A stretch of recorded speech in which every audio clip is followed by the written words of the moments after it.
you know, who's behind this book ban frenzy all across the United States. You know, we've now got just, you know, massive number, 30, is 30, no, hang on just a second, that's the wrong number here.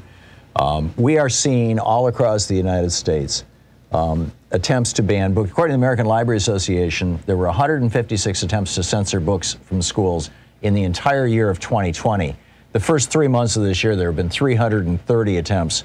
36 states have proposed bills to restrict instruction on racism or sexism. 14 states have successfully enacted such laws. Who's behind these? In the media, it seems like it's an organic thing. Hey, some parents somewhere got upset and went to the school board, and suddenly a whole bunch of other parents joined in. No, it's not that at all. This is being driven from the top down, just like the Tea Party protests against Obamacare back in the day, where somebody was renting buses, somebody was organizing Facebook groups, and the somebody it turned out was big money groups associated with right-wing billionaires. We learned later. The whole Tea Party thing was AstroTurf. Apparently, so is this. The Guardian last week was reporting that a bunch of these so-called parental rights groups have connections to right-wing billionaires and donor networks. Moms for Liberty, this 70,000-member nonprofit with 165 chapters around the country, this is from a piece over at salon.com, is operated by Tina Desevich and Tiffany Justice, two former school board members, but according to its articles of incorporation, Moms for Liberty was originally co-founded and co-directed by Bridget Ziegler, the wife of Christian Ziegler, the vice chair of the Republican Party of Florida. The group's director of development used to work for Republican State Representative Randy Fine, who himself was a central figure in the Republicans' crusade against so-called critical race theory.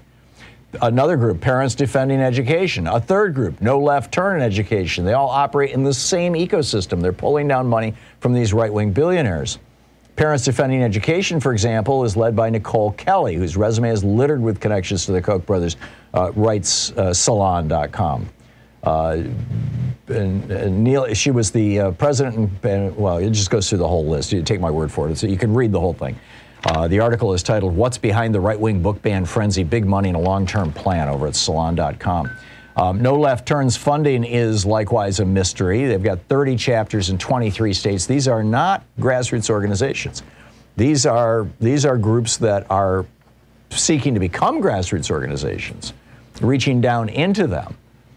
But this Maurice Cunningham, who's a political science professor at UMass Boston, and the author of a book called Dark Money and the Politics of School Privatization, says, and what the real goal here is to destroy the public schools. He said these groups are communications operations and highly networked into the Daily Caller, Breitbart, and Fox News. They have gotten educators fired and attacked online. They want to create chaos to destroy trust in public education and draw away funding. This is all about privatizing our public schools. This is a major effort to destroy our public schools, and it's being connected to Republican candidates all across the United States. And you know, in other words, this is the latest moral panic that they're using, but the benefit, the secondary benefit of it is they get to kill off public education. You know, so we go to back to all-white Christian academies like, you know, we had after Brown versus Board of Education, and entire counties shut down their public schools because they didn't want to integrate them. We're right back there.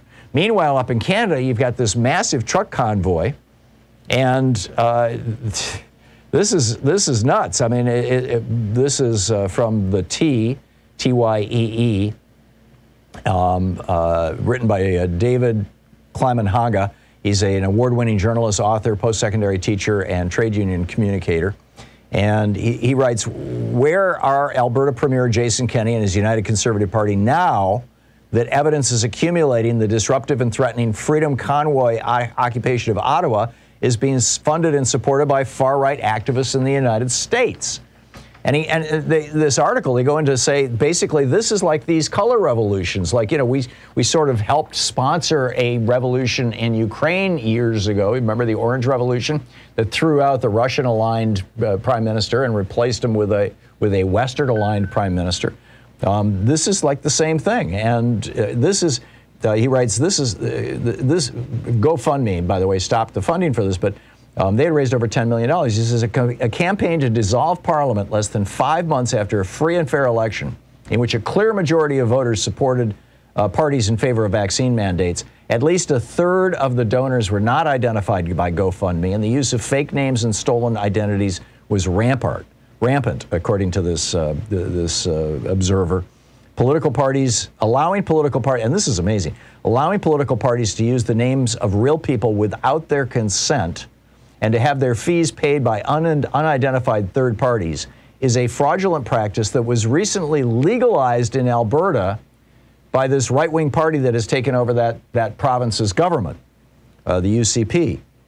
The Washington Post notes, quote, a significant element from the United States has been involved in the participation, funding, and organization of the self-described Freedom Convoy that has jammed the streets of Canada's capital for several days. Donald Trump has come out in support of these guys, Don Jr., Elon Musk.